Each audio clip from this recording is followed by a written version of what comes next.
दोस्तों, अगर आपको भी उड़ता हुआ तीर लेने की आदत हो चुकी है तो यह आदत एक न एक दिन आपकी जान जरूर ले लेगी। ऐसा ही कुछ हुआ है पप्पू यादव के साथ। बिहार के पूर्णिया से सांसद हैं, शायद 7 बार निर्दलीय विधायक रह चुके हैं। ये बात जब वो लॉरेंस बिश्नोई गैंग के एक मेंबर से बता रहे थे, जो गैंग का मेंबर ये कह रहा था कि तुम लॉरेंस भाई के लिए कुछ भी शब्द कह रहे हो, ये कोई राजनीति का अखाड़ा नहीं है, तुम्हारा काम तमाम कर देंगे। और पप्पू यादव इधर से माफिया मांगते रह गए, लेकिन उसने कह दिया कि भैया तुम्हारा काम तमाम हो जाएगा।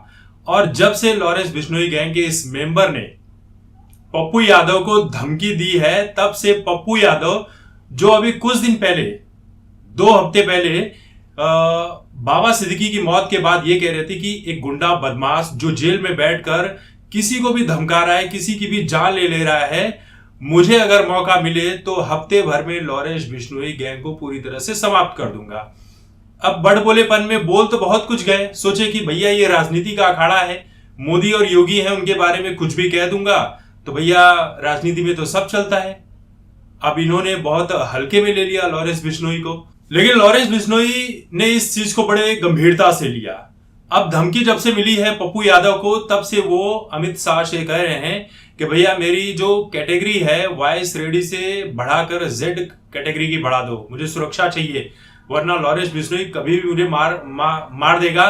वो जेल में जैमर बंद करके प्रति घंटे के 1 लाख रुपए देता है, जैमर बंद करके बात करने के लिए जिन लोगों को वो मारना चाहता है। मेरी जान को खतरा बना हुआ है, मेरे ऑफिस से लेकर जहां जहां मैं जाता हूं वहां पर रेकी की जा रही है और रेकी की जा चुकी है। मेरी जान को खतरा है, अगर मुझे सिक्योरिटी ना दी गई तो इसके जिम्मेदार मोदी और अमित शाह होंगे।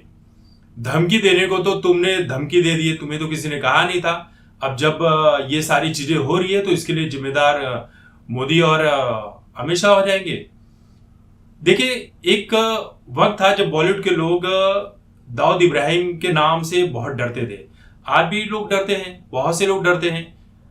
और इन्होंने क्या सोचा कि लॉरेंस बिश्नोई होगा ऐसे कोई गली का छोटा मोटा छुटभैया, बिहार के हैं, बाहुबली कहे जाते हैं पप्पू यादव, तो सोचे मैं तो बिहार का बाहुबली हूं, लोग तो मुझसे थर थर कांपते थे, मैंने तो कईयों के काम तमाम कर दिए। इनके समर्थक भी कह रहे थे कुछ दिन पहले कि लॉरेंस बिश्नोई जैसे लोग जो है पप्पू यादव के यहाँ मालिश करते हैं, उसके पीठ की, उसके पैर दबाते हैं। अब क्या कहोगे? अब यही कह रहे हैं कि भैया ये तो कुछ भी हो रहा है, इतनी छूट कैसे दे दी गई लॉरेंस बिश्नोई को? तो ये पप्पू यादव भाई साहब जो थर थर कांप रहे हैं और यही जुगाड़ लगा रहे हैं कि किसी भी तरह से इनको जेड कैटेगरी की सुरक्षा दे दी जाए। लेकिन इनका क्या होगा किसी को नहीं पता। अगर इतना मामला हल्का होता तो सलमान खान को इतनी सिक्योरिटी ना दी जाती।